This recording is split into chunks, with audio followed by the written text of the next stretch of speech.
Good evening, Crime Talk aficionados. My name is Scott Reich, and this is Crime Talk. Thanks for joining us.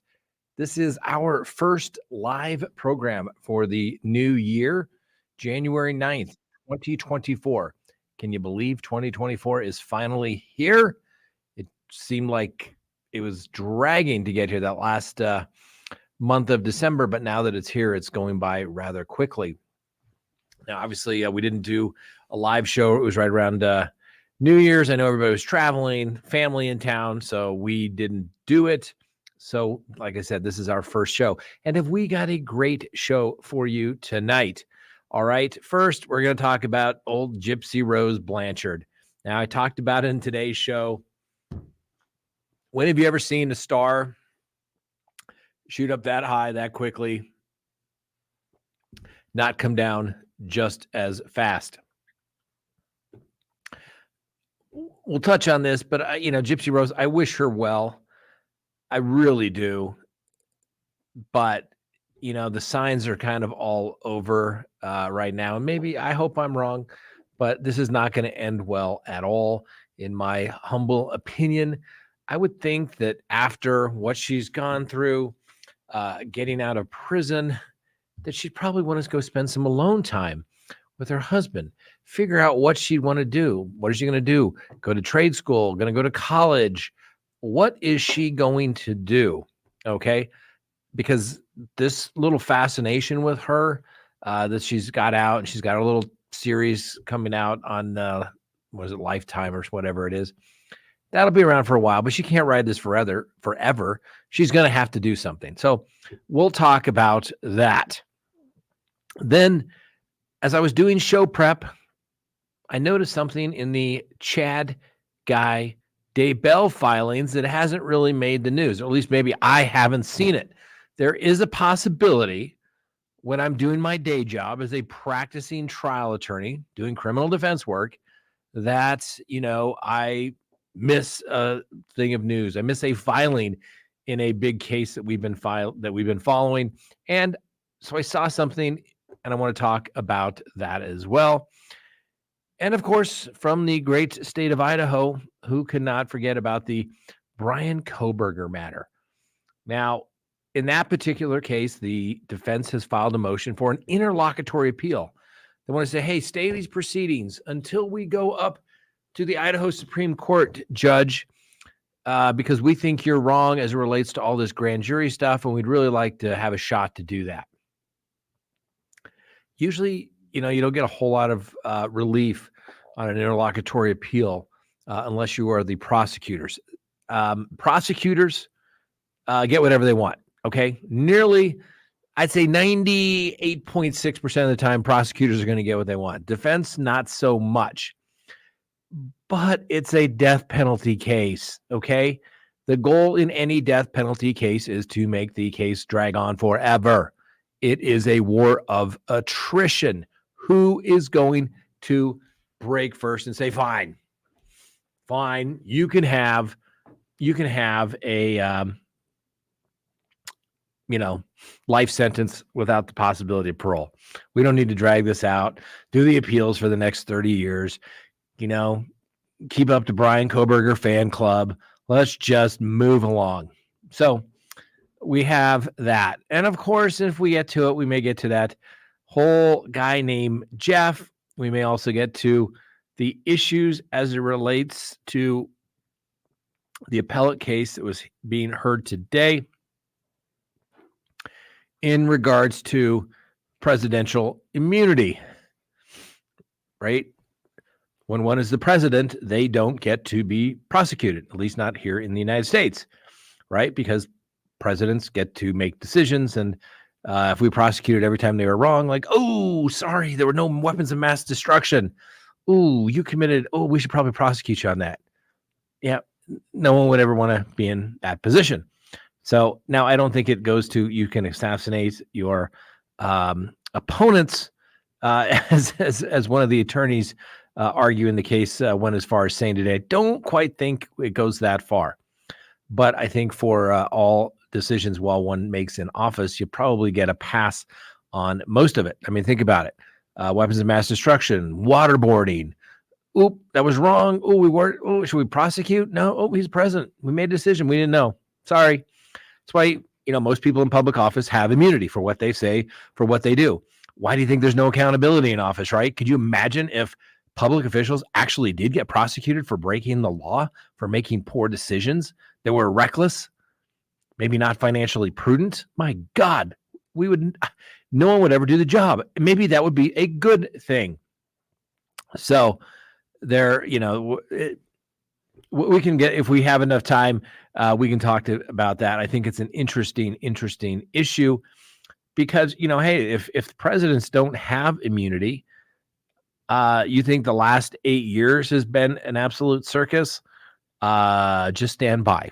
It's going to get even crazier. So let's move along here. Frank, do we have our clips up ready to go? Okay. All right. So let's get to it. And for those of you that are just joining us, if you haven't joined us before, my name is Scott Reich. I'm a practicing criminal defense attorney, and we started this little show a couple years ago. And I think we just went over 253,000 subscribers. So I want to thank everybody for joining us. We know you have other things that you could be doing, and you choose to be with us. So we thank you. And like I said, it's the beginning of the new year. We're going to be making some changes. It just gets busy sometimes. And, you ever heard of the 10% rule, ladies and gentlemen? Yeah. 90% of your time is spent on 10% of the clients. You always get a couple of those clients that just need a constant hand holding every day. And you literally have to say, what's new? What are we going to talk about that is new? And it gets frustrating. And then you spend more time when you should be working on the case, writing letters explaining what should be obvious. And, so don't get me wrong. I'm not saying I don't love what I do. I do. Just every now and then you get one of those challenging clients and you have to deal with them accordingly. Sometimes you can resolve it. Sometimes they want to do things their own way. Sometimes it's just best to go your separate ways, right? I used to take it kind of personal years ago. Oh my gosh, the client doesn't like me. What do I need to do? Oh my gosh.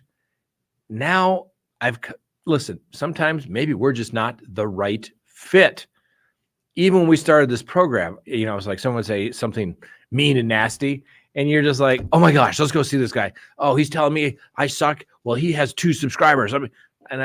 Now it's like, you know what? You can tell him whatever you desire. Don't care.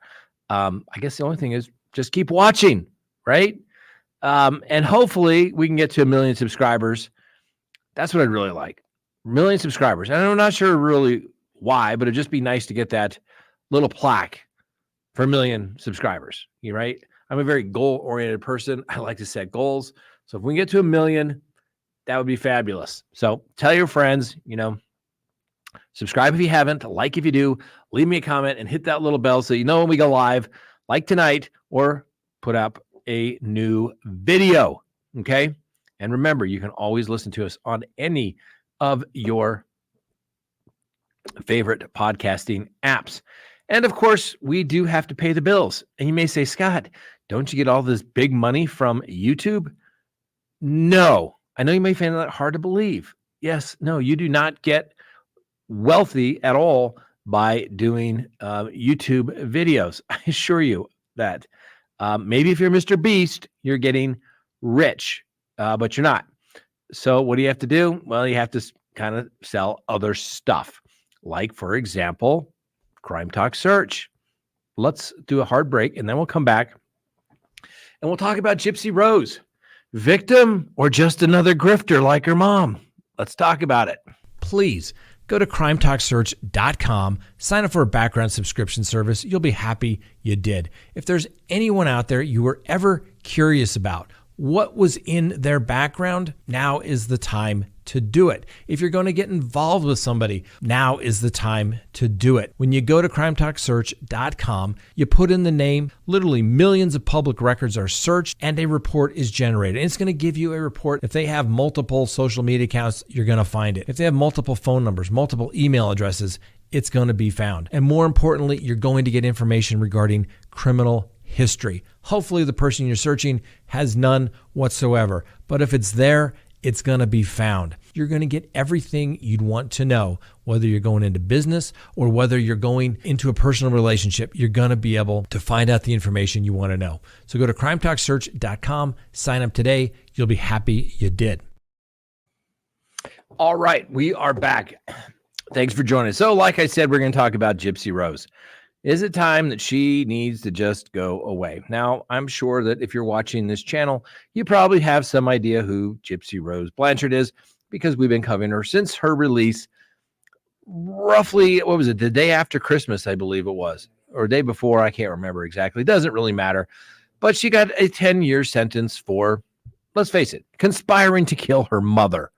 Okay? Old Nicholas Godejohn, her boyfriend at the time, just happened to kill the mom with the knife that she just happened to steal.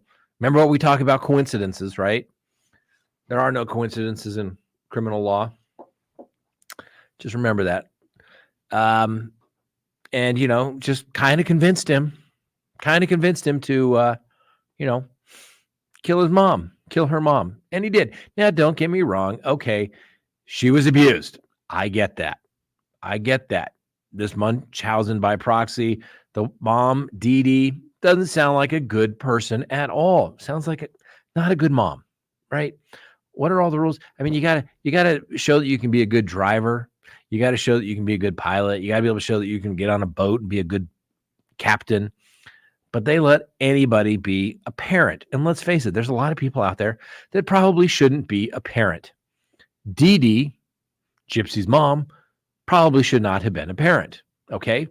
But they let anybody be a parent. It's not that hard these days, right? So Dee Dee, she's a grifter. She's a con woman. And her grift was that her daughter was so sick and we need all this money to send us and support. Let's send a poor little Gypsy to Disney World. Let's take, she's a fraud. Let's face it. She was a fraud. People go to prison for that, right? We've heard about the situations where somebody says, hey, I'm dying of cancer. Send me money. Set up a GoFundMe page. And then it turns out there is no cancer. That is fraud, ladies and gentlemen. If you take something of value from another person by telling them the truth or leaving out a material omission, like, oh, my child's not sick, you're a fraudster, okay? And in all honesty, I've said this before, and the pecking level of deception of bad people, if you go so to say, the fraudsters are up there with people accused of doing bad things to children. And you may say, Scott, that's quite a big leap.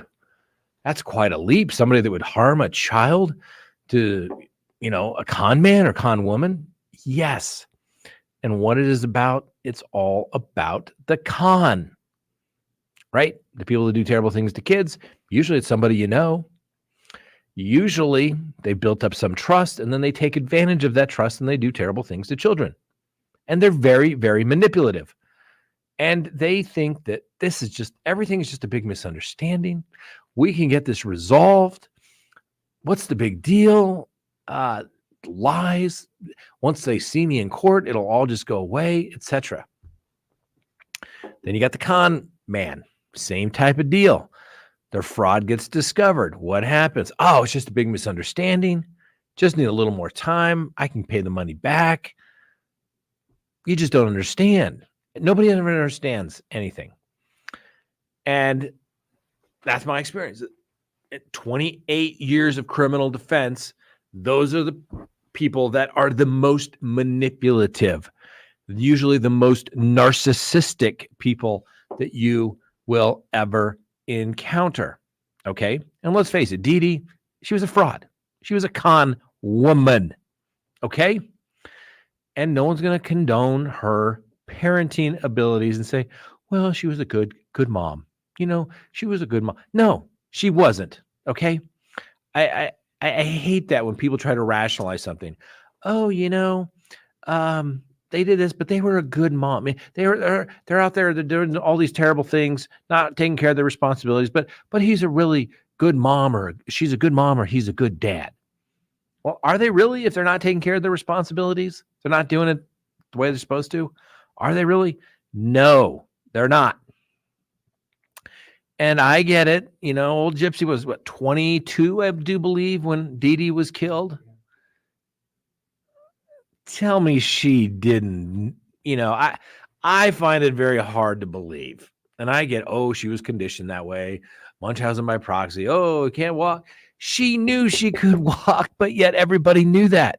At a certain point, you become a co-defendant. You're part of the con. It's no different than the parents that are out there teaching their kids how to be pickpockets or shoplifters. And the kids are going along with it. I get it. I know, but this is what mom and dad want me to do. No, now you are part of it. You are an adult. And when you're still going along with that nonsense, you're part of the grift. And that's what I think I see here. Okay. Now, so let's go back. Gypsy has her mother killed by her then boyfriend. I'm just going to go on a limb here and say, if you're conspiring to have people killed like that, you're not a good person. You deserve to go to prison. That's what our society demands. And so when Gypsy Rose gets up, I'm such a victim. Oh my gosh. Well, you know what? You had to accept responsibility because you pled guilty to the charge. You went to prison for 10 years. You only had to serve close to 8. Good for you. You got out. Somebody makes a story about yourself. Oh, poor Gypsy. Well, Gypsy, let me give you something fun. These people that are making the movie, they're not your friends. And when the buzz goes away, they're going to be gone. They're not going to be calling you. You're not going to be going to premieres. You're not going to be attending Broadway shows. Okay? Your ebook is probably going to get a few sales, but it's not going to be enough to live on indefinitely. I can't imagine, what is it? She has 8 million followers on Instagram. 8 million followers. Why? Certainly more than I have, that's for sure, right? But what skill? What talent? What does she bring to the table about anything? Nothing. She says she wants to bring awareness to Munchausen by proxy, which doesn't happen that often. And I think murdering the parents is even less. So it's not like she's going to have a huge audience out there. Okay. She is a convicted felon, so she's going to have trouble getting a job somewhere. Maybe she thinks she's going to be some sort of influencer. I don't know. But I can't imagine a company that would put their brand label on her. Hey, hire me. I convinced my boyfriend to kill my mom. Is that who you want to have pitching your products? I can't imagine. I mean, at least when Martha Stewart went to prison for lying to the feds when they investigated for insider trading, which is a classic example of why you should always keep your mouth shut when the feds show up. Had she kept her mouth shut, they never would have pursued the insider trading. She went to prison for lying to the feds about lying about the insider trading. But Martha Stewart has talent. She's talented. She has a very good business acumen. She is a very skilled and talented woman. And to this day, I don't know if you guys saw, 82 years old, and she's putting out these pictures that, I don't know, she looks like she's maybe 50, 60 or something. A little too old for me, that's for sure. But, but still, Martha Stewart has talent.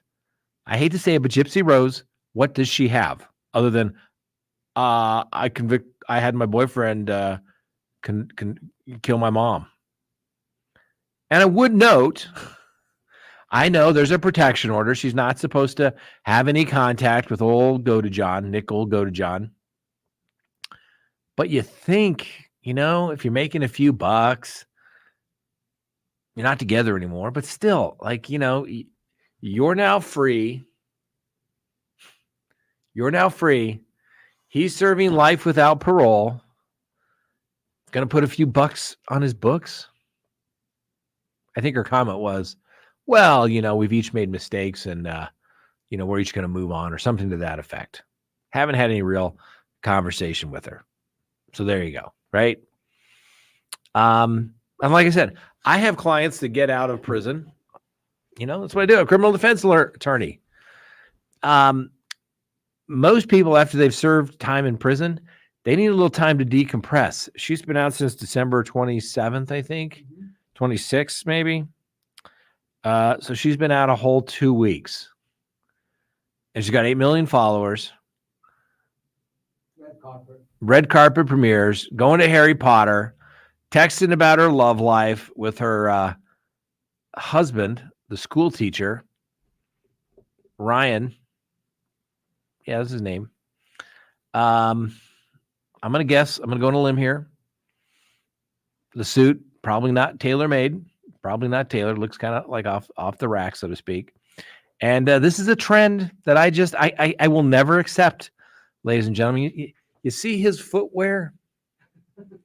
That footwear right there, down there in the corner.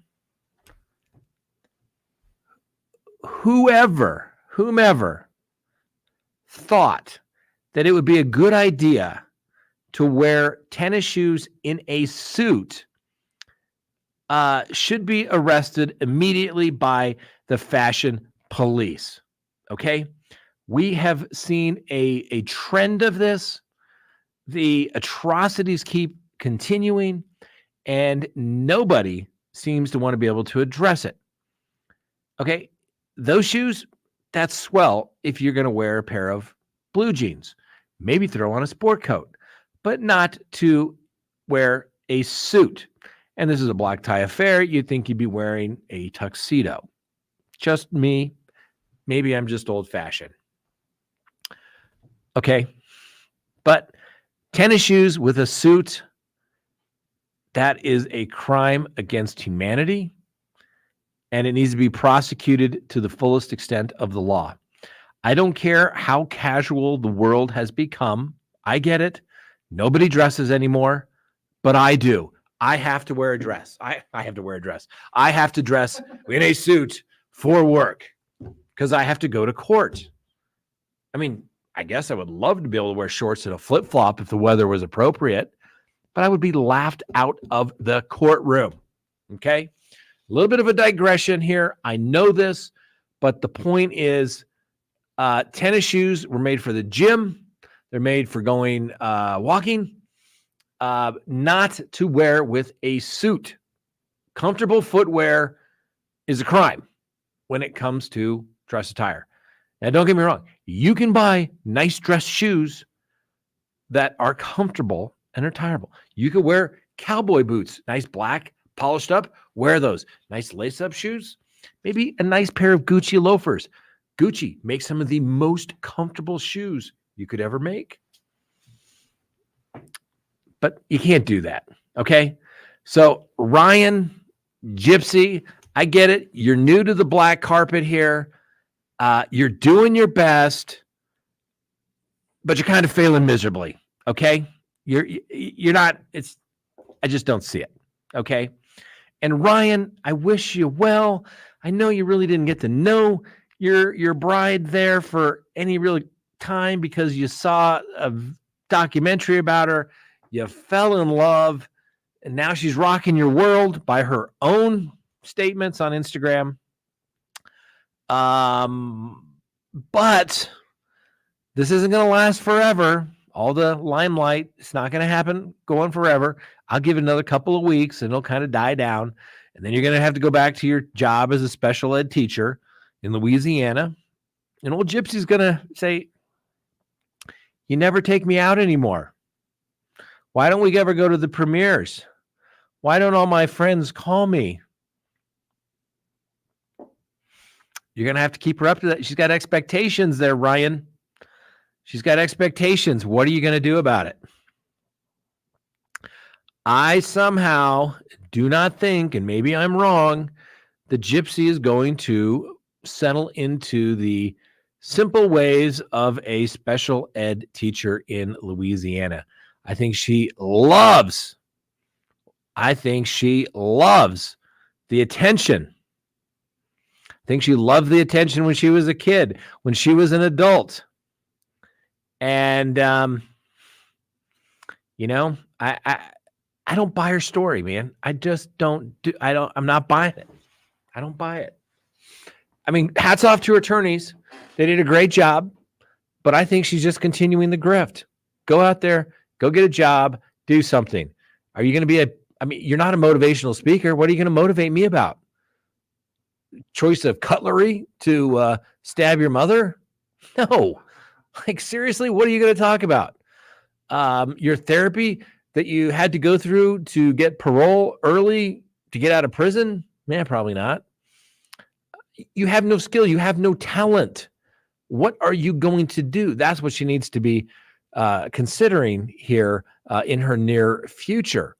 And hey, if she's going to make a buck, I mean, let's face it. It works for the Kardashians, right?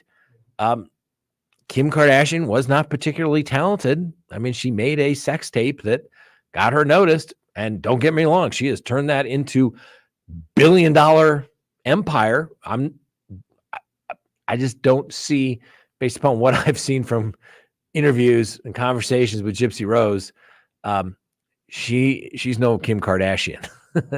She's not Kim Kardashian. And I know she wanted to meet Taylor Swift, but what's the difference between Gypsy and Taylor Swift? Well, one has some talent, the other one doesn't. Okay. And, and Ryan, maybe we'll sleep with one eye open. Okay. Just saying. Count the knives. Count the knives. When you go back to your simple life back in Louisiana, I wish you well. I really do. I'm not trying to say it. I mean, hey, I am all for anyone that can develop a skill, a talent, a product, and turn it into $1 bazillion. This is America. God bless America. And, but I'm not sure she's going to turn it into anything like a Kardashian did. I just don't think that. I don't think she has the brand appeal, so to speak. Hey, what's that? Okay. Hold on. Frank's going to pull up a comment here. Now, comments. She'll do what? OnlyFans. Oh, she'll do OnlyFans. Oh. Ooh.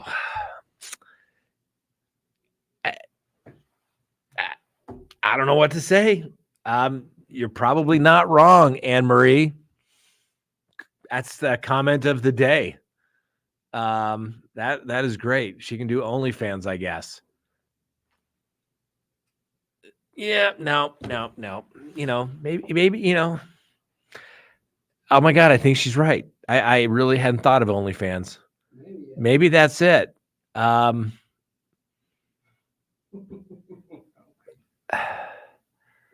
don't know. Do we have a picture of who every time I look at Ryan, who I think he kind of looks like? I can't really tell. Do we have that picture? Pat? Maybe. I don't know. Kind of looks similar. I don't know. I wish him well. I really do. I'm not trying to disparage him. I don't think it's going to last. Okay. And I think if she wants to have that little bit of cred, she needs to kind of go away quietly. Hey, I got out of prison. I want to thank everybody who helped me get through.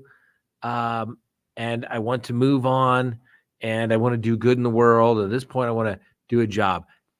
And correct me if I'm wrong. I mean, we have some of the smartest, most intelligent people that, know anything about all of these cases. I'm the lucky one. Okay. But the reality of it is has anybody heard her say what her goal is other than bring awareness of Munchausen by proxy? Not exactly a big thing. And Munchausen by proxy, by killing your mom, even a smaller little group. Okay. I'm not sure if there's any support groups for that, so to speak. So, but Ryan, I will throw this out here for you. If you would like to, you know, I mean, don't get me wrong, I'm not the best dresser. You know, the lovely Miss Kristen oftentimes looks at me and says, "Are you going to wear that?" And I'm going to say, "Yes, I am, because I'm not going to court." Okay. But I think I have a pretty good fashion sense. Okay. I can help you out. First thing we do with Ryan is we're going to take you to my haberdasher. Haberdasher is a guy that makes you custom made suits so that it fits wonderfully. Okay. They get the right length. They take more measurements than you can possibly imagine. We're going to get you custom made suits, so it doesn't look like you're wearing this thing off the shelf that just doesn't fit. Okay. I mean, I'm 6'3". You can't go in and buy clothes for 6'3" off the rack. You just can't do it. Okay, Ryan? It's just something you're going to have to do in the future. You're going to have to spend the money for custom tailored suits and shirts. And let me tell you, once you do that, you will never stop. All right, Ryan? And then we're going to get you a good pair of shoes. And I'm not criticizing. I'm doing this to help you. Okay? These comfortable shoes, like I said, fashion police, atrocity against humanity. Whomever thought that was appropriate, unbelievable. Okay. And Ryan, let me tell you, you're not the only offender. Okay. I can go to just about any courthouse any day these days and see the fashion offenders in attorneys. Frank, can you look up, maybe search poorly dressed attorneys in court or something? Okay. And maybe this is going to be my mission. Here's my mission. I'm going to start photographing surreptitiously in court the atrocities, the fashion crime that's taking place in courtrooms all across America on a daily basis. And we need to shame these attorneys into wearing nice clothes again. All right. And hopefully, by doing that, an attorney somewhere along the way, maybe someone you know, maybe someone that comes in to a store or business that you own, you're going to say, wow, that guy looks good. And I would trust that guy. Because if you have a poorly dressed attorney, I'm telling you, chances are he's probably not a good attorney. And I see some of the, I mean, they look like wrinkle bombs. They come out of the, like they just rolled their suit up and they threw it there, and then they wear shoes. They're not polished shoes. They don't polish their shoes, and they wear those ridiculous socks, all the different weird color socks. Okay. I mean, I'm serious. It's terrible. Okay. Gentlemen, there's only one pair of socks that you should be wearing when you wear a suit. Okay. It's black over the calf socks. Okay. Because when you sit down and you're at that table and you cross your legs, you don't want your leg, your sock that maybe fell down, showing your leg. You don't want to do that. It looks unprofessional. So black over the sock, black over the calf sock. Okay. You got to do that. Got to get a suit, got to get good shoes. You got to polish your shoes. Okay. And every attorney should know this. When you go to court, you got to look sharp. Okay. You got to look sharp because, particularly as a defense attorney, the jurors already probably aren't going to like you because of the guy you're sitting next to. So don't give them any other reason to dislike you.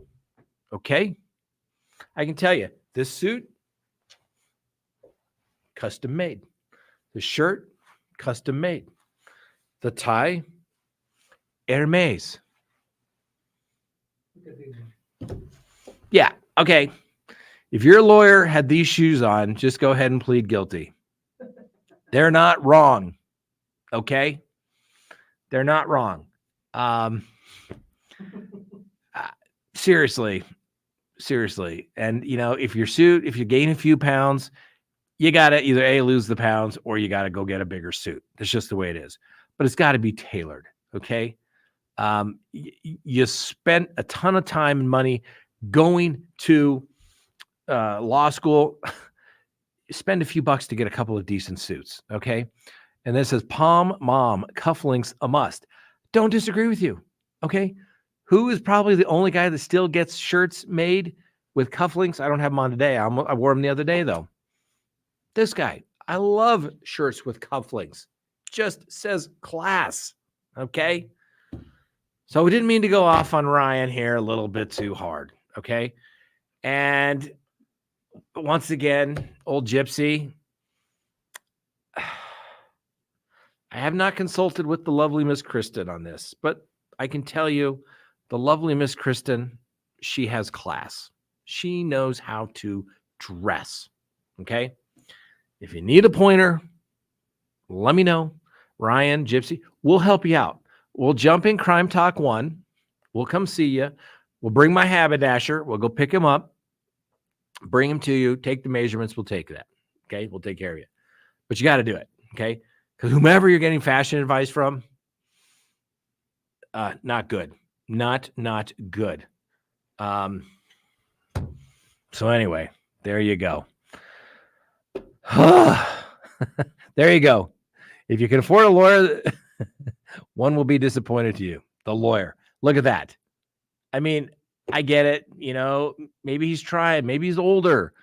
But still, seriously, would you feel like that guy is going to get up and zealously represent you in front of a judge, a jury, or even make consideration?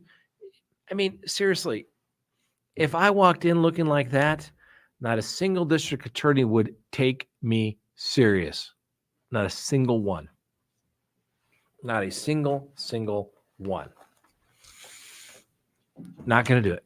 Just, I don't know. I'm going to start doing it because fashion police are coming out. Hell, we may have to this may be our side mission.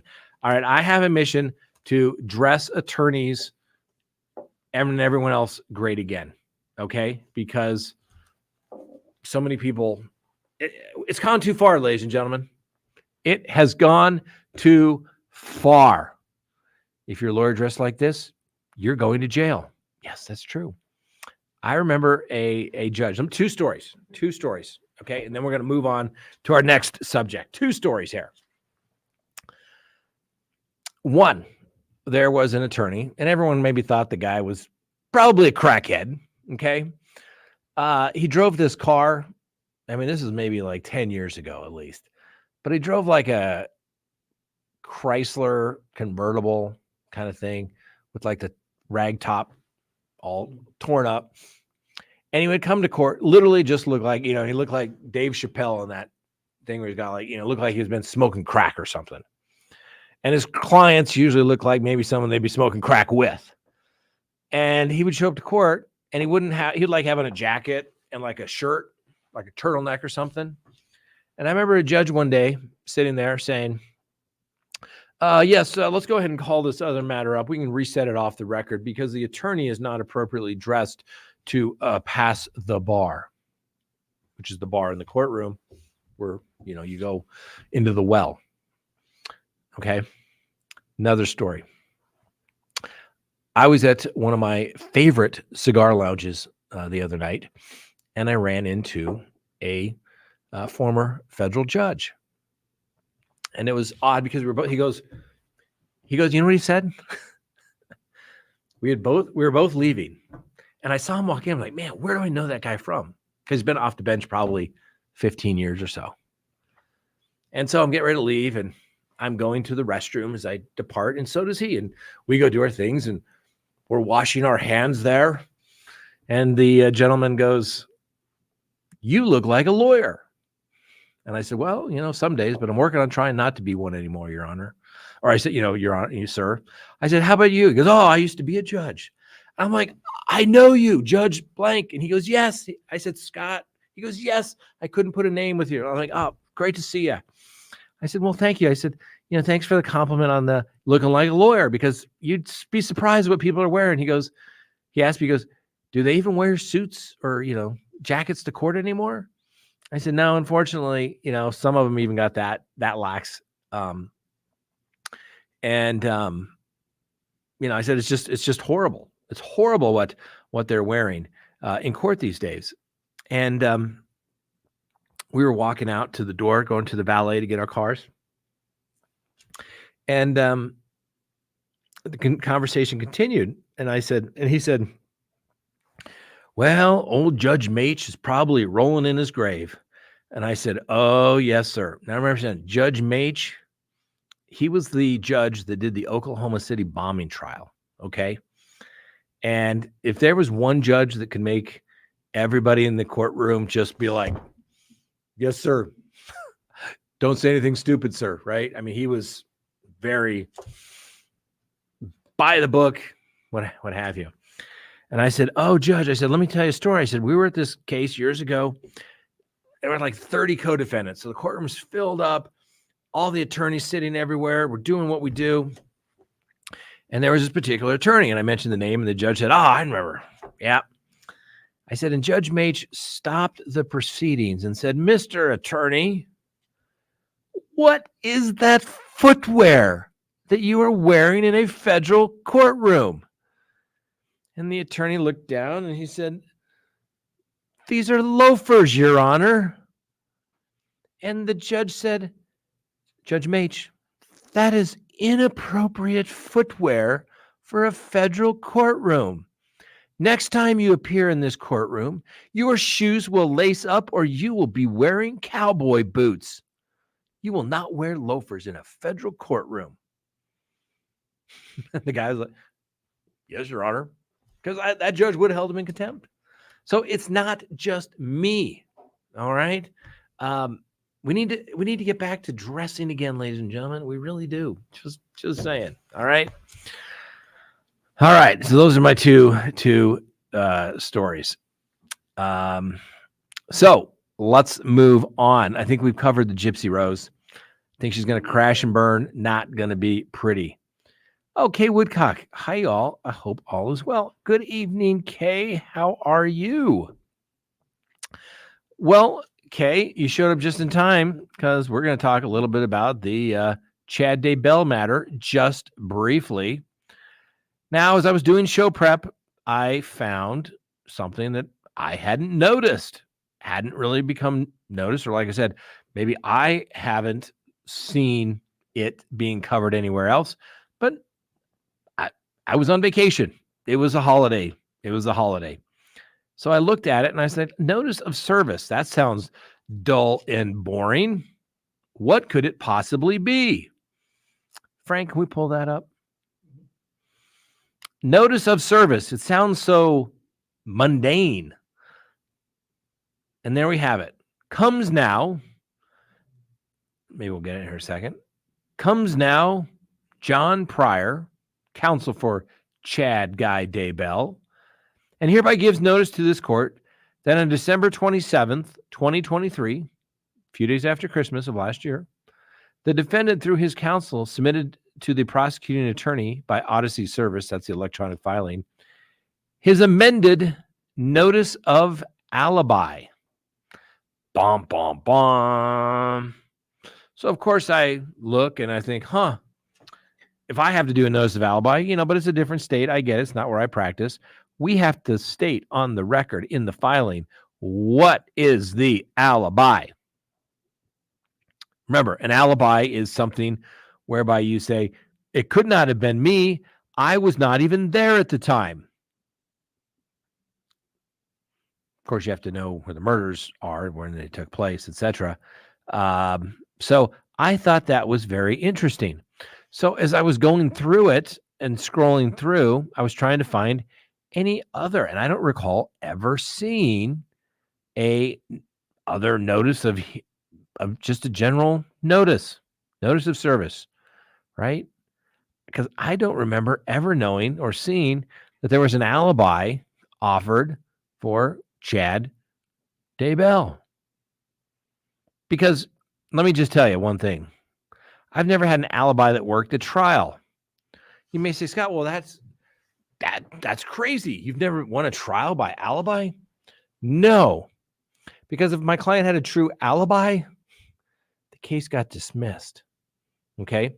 And under the alibi statutes, you have to give notice so that there's not some, trial by ambush where you show up and makes the prosecution do everything. And they say, well, that's great, but I wasn't even there. You have to disclose where you were and the witness that you intend to call to support your alibi. And obviously, the reason you do that is the prosecution is entitled to go talk with the alibi witness if they're willing to talk with them. And of course, my position would normally be, well, of course, I want you to talk to the prosecutors. Convince them that you were with the defendant and he was not there at the crime scene at the time. That would be great. Because I'm a true believer that the truth will always come out in the litigation process. And so the reality of that is that the truth is going to come out. So let's just give it to him. And if it's not the truth, well, better to find out before you put him up on the stand. Okay. Because, any criminal defense attorney is going to tell you, oh, I had a couple of clients that, what do I, they got you there. The IDs may be the issue, something along those lines. And well, I got an alibi. Okay. Let me talk to your witness. We're going to have to interview them. We're going to have to disclose that to the prosecution. Well, what if they don't want to come to court and testify about it?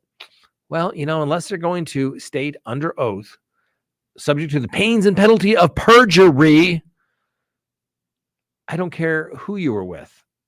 Okay. If they're not willing to come to court and state that they were doing it, raising their right hand on the little Bible or just under the pains and penalty of perjury, it's not worth the piece of paper it's going to be written on in the notice of alibi. So there you go. All right. I just thought that was kind of interesting. Okay. Because one, maybe I'm wrong. There's only so many hours in the day. There's only so many things that I can do. So, was somebody else aware that there was a notice of alibi that was ever filed originally in the case? I mean, that would be pretty significant. I wasn't there,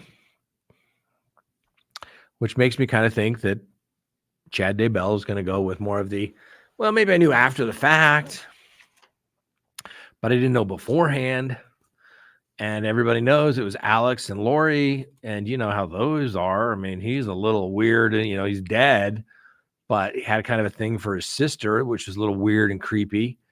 Which a lot of people kind of thought that about the whole situation. The whole thing is just weird and creepy. Okay. The world coming to an end, all that stuff, and I'm sure the world will come to an end, but I think we've been around a couple billion years already. I think it's going to take a couple billion more for the world to come to an end. Humanity may disappear through our own vices, so to speak. But yeah. Cody, I'm happy she's free. Seriously, damn. Okay. I'm referring that. I guess that's going back to that. All right. So let's talk about the one more thing, and then we can. The other thing I wanted to talk about was old Brian Kohberger. Okay. Delay. That is the plan in the Kohberger matter. Okay. And then they're going to have this hearing regarding the interlocutory appeal that they want to be able to do and to stay the proceedings. And I'm not going to tell you that I know exactly how Idaho works. I can tell you can do basically what they refer to as interlocutory appeal on just about anything you want. You file it, but it doesn't stop speedy trial from ticking unless the Supreme Court takes it up, and then it stops. It tolls speedy trial during that time period. So I'm not really sure under Idaho law why they need to do it, but there's going to be argument on the January 26th. We need to put that on our calendar there. Frank, the hardest working producer in show business. So we can make sure we bring that to you live. And they're going to set some trial dates. The hearing is going to be sealed as it relates to the grand juror's privacy. Just refer to them as grand juror number 1, 2, 3, their grand juror number. Like I said, I got a real problem, okay? Real problem with secrecy in the judicial system. I didn't like it in the Lori Vallow matter, Chad Daybell matter, and I don't like it in the Kohberger matter. I think it's weird. Like I said, I've been doing this for a little while. I cannot recall ever doing a motion in chambers. Okay. Maybe I could think of a couple of things. If there's what they refer to, if there's a conflict and you have to have a hearing with a different judge about, who your attorney is going to be or something along those lines. It's a public courtroom. Maybe in some juvenile matters, they seal the courtroom when they're trying to talk about some, stuff. But for the most part, it's public record. The transcript may be sealed, but it's going to take place in public. I don't like it. I'm telling you, it's weird. It's like little communist little countries do stuff behind closed doors. I get it. Oh, we feel bad for privacy issues. We don't want to disclose something. What? Like, we don't know how old they are. It's not like we're giving their social security numbers and everything out to the public. I guess it may be shocking. We want to preserve a right to a fair trial. Well, a fair trial, how is it prejudicial if the evidence that's going to come in at trial is learned by the public at a motions hearing? When you're litigating, usually what evidence is going to come in? That's why you're having the motions hearing. Judge, don't allow this evidence in. It's not great to my client. In fact, it's devastating. And I'm going to do everything I can to come up with a way to keep it out. Judge, it's not relevant. And even if it's relevant, it's extremely prejudicial under Rule 403. Keep it out. So I hate to keep beating a dead horse, ladies and gentlemen, but I am telling you, it's weird. Okay. Things that go on in secret that should be out in public proceedings in the court. It's weird. Okay. Shady stuff goes on behind closed doors. And I don't like it. And I hope, and I hope not because I want Lori Vallow to get a new trial. I don't. She's guilty as sin. Okay. But for all the future cases out there where they think they're going to just do it in the chambers, that is wrong. And so if for any reason, for all the future cases that come after Lori Vallow and Chad Daybell and Brian Kohberger, because look at it, they already started it. I talked to some people and they're like, we've never seen anything like it in Idaho where we do all this stuff. Because they made this big thing. Oh my gosh, it's the church. Oh, we're going to offend somebody. Oh, we can't offend anybody. You have no right to not be offended. You have no right to not be embarrassed if you're involved in a case. It's part of life. And look what they did. The judge in the Kohberger matter basically tried to copy what they did in the Daybell-Vallow trial. Well, we'll just do it in chambers. No big deal. Privacy interests.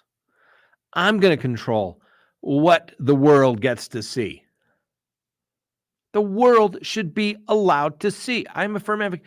There should be a camera in every courtroom that anybody could turn on anytime and watch and see what the hell is going on, right?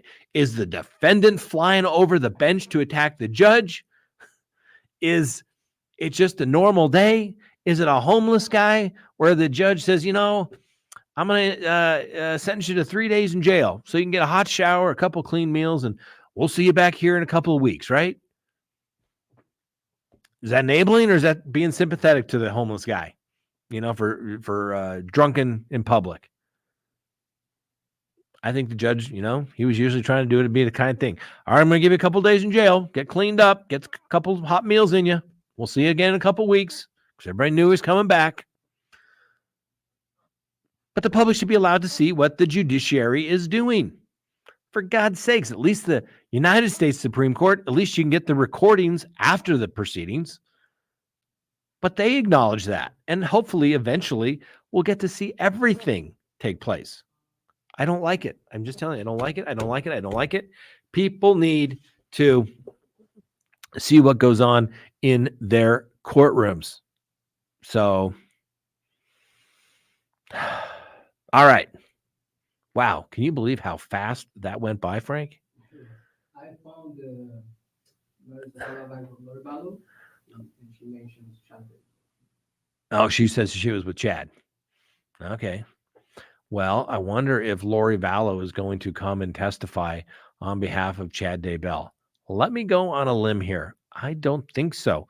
But hey, I don't think she's listened to her attorneys thus far. But hey, whatever she did, it works for her because she got the death penalty taken off the case. And if anyone probably did deserve, in fact, the death penalty, it would probably be Lori Vallow for killing her 2 children and the then wife of her now 5th husband. That woman is a black widow. Everyone around her winds up dead, including her weird, creepy brother, who people thought that he had something kind of for her. Weird, creepy. Imagine that. Weird, creepy people doing weird, creepy things. Who would have thought? Everybody always acts like they're so surprised. It's called common sense, ladies and gentlemen. That lady, I mean, she had it written all over her. Seriously. I don't know. She's a high rep learner. Now she's going to be a high rep prisoner going to prison for the rest of her life.